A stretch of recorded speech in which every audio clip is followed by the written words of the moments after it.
Assalamualaikum warahmatullahi wabarakatuh. Ya, Waalaikumsalam warahmatullahi wabarakatuh. Assalamualaikum warahmatullahi wabarakatuh. Kami dari kelompok 2 akan melakukan wawancara terkait etika profesi. Nah, sebelum itu izinkan saya memperkenalkan diri. Perkenalkan, nama saya Salsabila Putri dan saya Dinda Hardi Cantika Azhar. Dan di sini kami akan melakukan wawancara kepada dosen Pak Kurnia Wahyu Prima Ya, sebagai narasumber kami pada wawancara kali ini. Baik, untuk pertanyaan pertama, saya akan mengajukan pertanyaan kepada Bapak. Yang pertama yaitu bagaimana menurut Bapak terhadap kompetensi apa yang paling penting agar kita berhasil bekerja di bidang IT atau komputer? oke. Terima kasih. Oke. Saya silakan untuk menjawab. Iya, oke. Nah, itu ya, kalau misalkan kalian berbicara tentang IT, sebenarnya kan IT itu kan luas secara umum gitu ya. Nah, kalau misalkan nantinya tergantung itu, misalkan kaliannya mau di bidang IT-nya itu di bagian mana nantinya. Biasanya kan kalau secara umum ada ya, pernah saya bahas kalau tidak salah, kalau IT itu kan biasanya ada terbagi 3 kalau tidak salah, itu secara skopnya ada programming, ada networking, dan multimedia gitu. Nah, untuk kompetensinya nanti itu bergantung itu kemana kalian mau mengarahkan itu nanti. Nah, jadi mungkin seperti itu saja. Yang penting pada setiap bidang ini, yang pada di IT ini kalian harus paham dasarnya gitu. Kalau misalkan pada programming berarti dasar-dasar dari program ataupun dari basis data kalian harus bisa untuk paham di bidang itu. Kalau misalkan untuk networking sebenarnya yang pertama kan harus bisa untuk menginstalasi mulai dari kabel-kabel, terus setelah itu baru bisa untuk konfigurasi dari router secara dasarnya sudah. Terus baru yang paling penting itu pada multimedia ya, desain gitu. Nah, desain itu bisa dan paling wajib itu untuk dikompetensi pada dunia IT pada saat sekarang ini. Walaupun kalian tidak bisa nantinya program ataupun yang lain-lain, kalau misalkan bisa membuat sebuah desain seperti sekarang kan, untuk membuat logo saja bisa dihargai sampai puluhan juta gitu kan. Mungkin itu yang untuk di kompetensi yang diperlukan sekarang. Jadi bergantung kepada kemana kira-kira bidang yang diminati ataupun dilakukan pada pekerjaan itu. Oke. Baik, terima kasih atas jawabannya. Untuk jawaban kedua sendiri yaitu apa tugas dan tanggung jawab utama yang Bapak hadapi dalam pekerjaan Bapak sehari-hari? Oke, nah karena itu ya, karena saya sebagai seorang dosen ya, jadi kan dosen itu mempunyai 3 ya tugas utamanya. Ya, Tridharma namanya kalau misalkan itu Tridharma. Yang pertama itu pengajaran, ada penelitian dan pengabdian.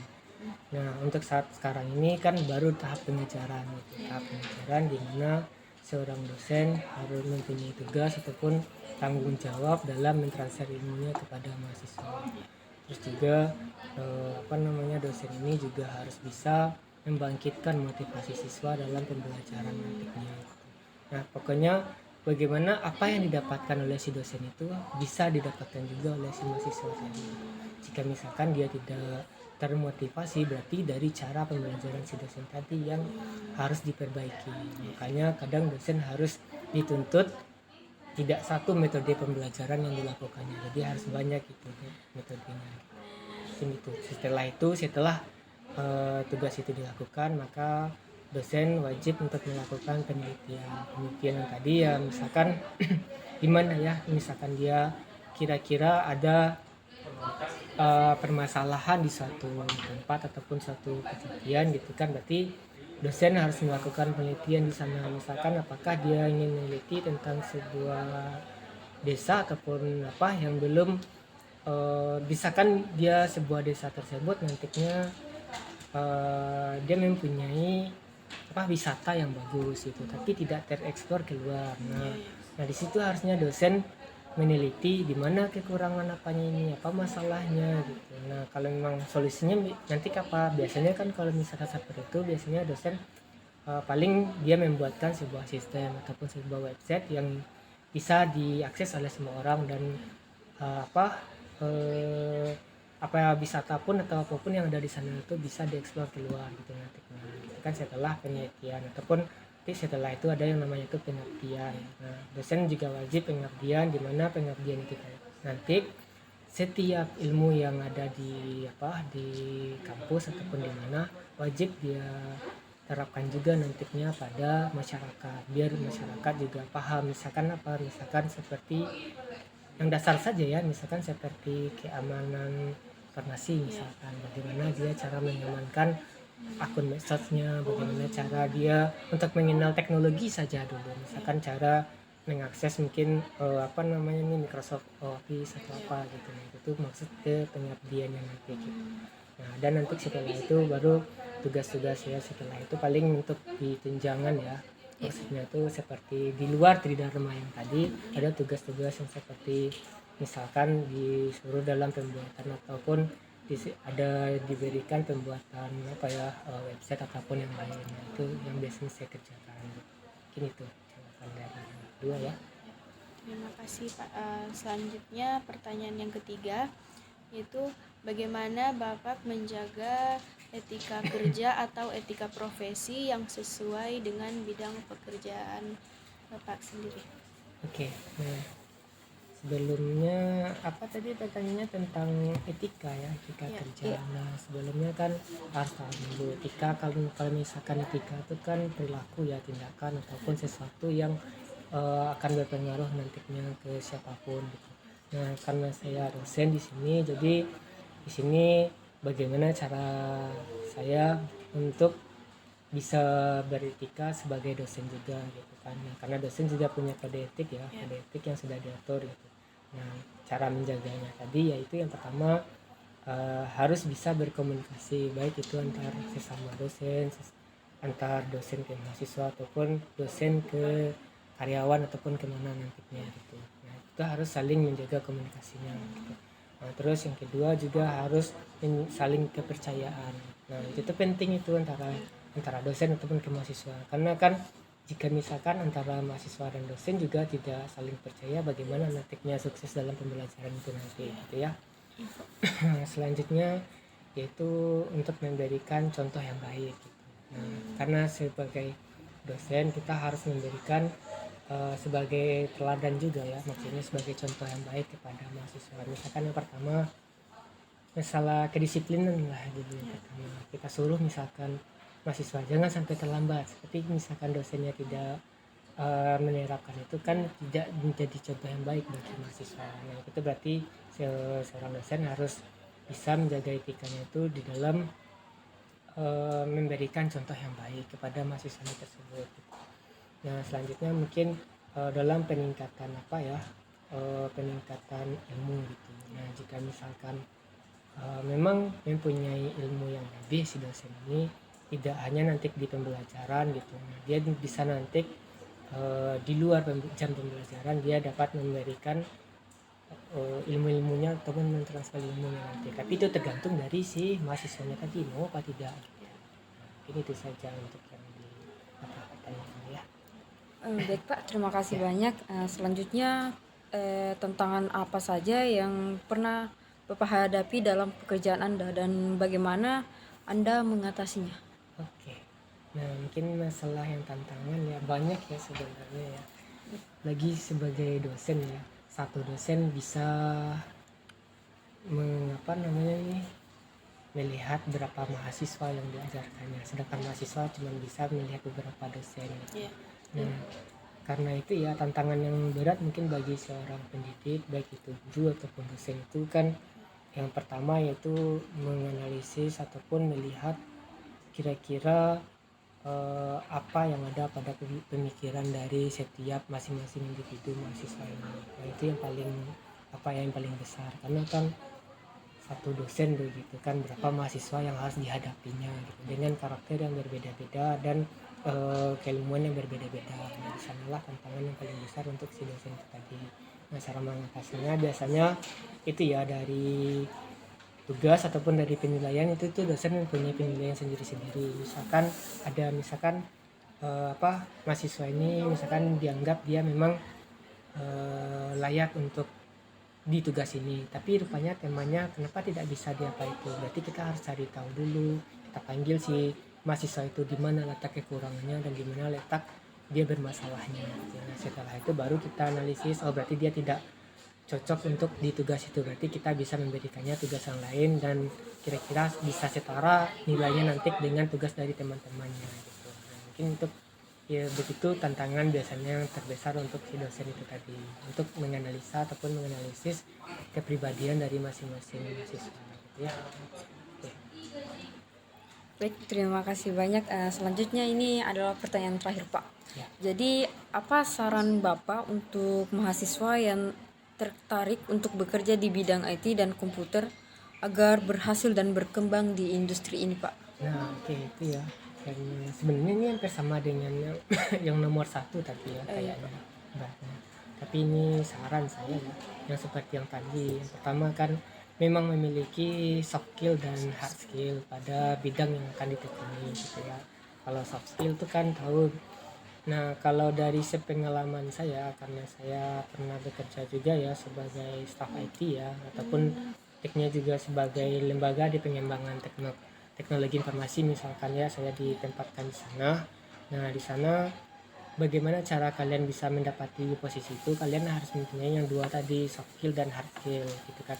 Nah, pada soft skill biasanya perusahaan ataupun nantinya tempat kalian bekerja ingin kalian itu apa, yang pertama cepat tanggap, yang kedua kedisiplinan, yang ketiga motivasi diri, yang keempat kemauan kalian mau belajar mau tidak. Nah, itu tuh semua itu tuh dilihat itu secara langsung. Nah, jadi dan yang paling penting jangan pernah kalian untuk apa ya istilahnya, mungkin mencari muka ya kepada atasan ataupun ke siapapun, itu tidak diperbolehkan karena pasti bakalan terlihat oleh pimpinan itu tadi gitu. Nah, jadi diharapkan jangan sampai yang bermuka dua atau bagaimana cara mengambil hati orang itu tidak harus kita tidak punya skill ini tapi cuman modal ngomong-ngomong saja seperti itu kan. Memang bisa, memang ada beberapa orang yang dengan cara itu dia bisa naik tapi itu tidak cepat juga dia turunnya gitu. Nah, berarti di soft skill inilah kalian harus mengembangkan lagi gitu. Tadi ada 4 ya, ditambahkan mungkin di public speaking jika misalkan memang kalian harus bisa bagaimana caranya berkomunikasi tadi gitu. Nah, karena komunikasi itu penting ya.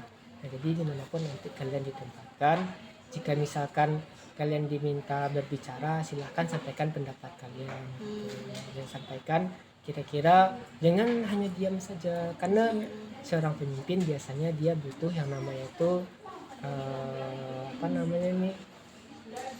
apa kira-kira solusinya gitu. Nah, biasanya kalau dari saya ya, pengalaman saya, biasanya pemimpin itu dia misalkan ditanya tuh satu-satu tuh ke karyawannya ataupun stafnya, ini saya ada masalah ini, apa kira-kira ataupun di dalam satu rapat nantinya kan biasanya ada rapat evaluasi biasanya ya, evaluasi kinerja dari masing-masing penempatan di mana kalian bekerja nantinya.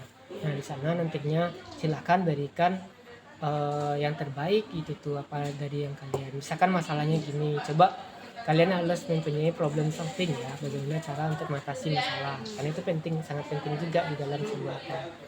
Nah, jadi itu untuk di soft skillnya. Oke, sudah. Selanjutnya hard skill, bagaimana kalian harus mempunyai juga hard skill ataupun kemampuan yang di luar itu tuh tadi gitu. Nah, seperti apa, tapi itu tuh tergantung tadi kemana kalian ditempatkan. Kalau misalkan karena dunia itu banyak tadi ya, tergantung dari bidangnya tadi lagi. Kalau misalkan memang ditempatkan sebagai programming nantinya, berarti kalian harus paham bagaimana itu membuat programnya, framework apa yang kalian pakai nantinya, dia berbasis Android atau berbasis web nantinya ataupun desktop nantinya, kan banyak itu. Nah, itu tuh harus dipelajari nantinya untuk di hard skillnya gitu ya. Nah, selanjutnya nanti itu ada database-nya, apakah dipakai MySQL atau pakai Sybase ataupun apa nantinya, itu memang harus dipelajari lagi. Nah, kalau misalkan untuk saat sekarang ini, kalau misalkan di Terbuat biasanya orang memakai Laravel itu nantinya. Silakan nanti dipelajari tentang itu untuk Laravel itu seperti apa. Nah itu biasanya perusahaan wajib seperti itu. Terus ada juga JavaScript dan yang lain sebagainya untuk di bidang programming gitu ya. Itu banyak itu tuh diminta sekarang. Lagi kalau misalkan, nah yang paling penting juga di bidang programming ini ada yang namanya itu kan tadi ada Android, ada web sama desktop ya. Nah pada Android ini dia bukan Android sih, lebih ke mobile ya, mobile. Nah, sini kan biasanya kan ada yang berbasis iOS ya, iOS ada Android. Nah, biasanya yang paling banyak dicari juga yang iOS. Karena ini iOS ini agak susah untuk mendapatkan ilmunya gitu. Dan untuk gajinya biasanya ini paling tinggi nih karena untuk keilmuannya saja tidak ada orang mengajarkannya kecuali kalau di kursus private kursus ya gitu. Itu setelah si Android tadi, tapi ini kalau misalkan bisa dicapai ini sangat dicari sama orang gitu. Pokoknya itu pada bidang programming. Kalau misalkan pada bidang networking ya itu tadi misalkan kalian harus bisa untuk menginstalasi kabelnya saja dulu. Misalkan nanti kalian ditempatkan pada pembuatan jaringan ya, berarti kan nanti ada sebuah gedung ingin ditempatkan sebuah jaringan nantinya. Nah langkah pertama biasanya kalau saya itu tuh yaitu untuk melihat situasi dulu kira-kira di mana akan ditempatkan nantinya jaringan itu. Nah dari sana biasanya saya buat nanti RAB-nya, RAB. Nah di situ bisa kalian pelajari juga itu nanti ya bagaimana cara itu. Di pokoknya, nah di sana tadi kalau misalkan sudah dicek di survei ya lokasinya, misalkan di sini sudah ada titiknya gitu. Nah di RAB kan dianggarkan nanti yang dibutuhkan untuk pembangunan itu tuh yang ini saja seperti itu kan.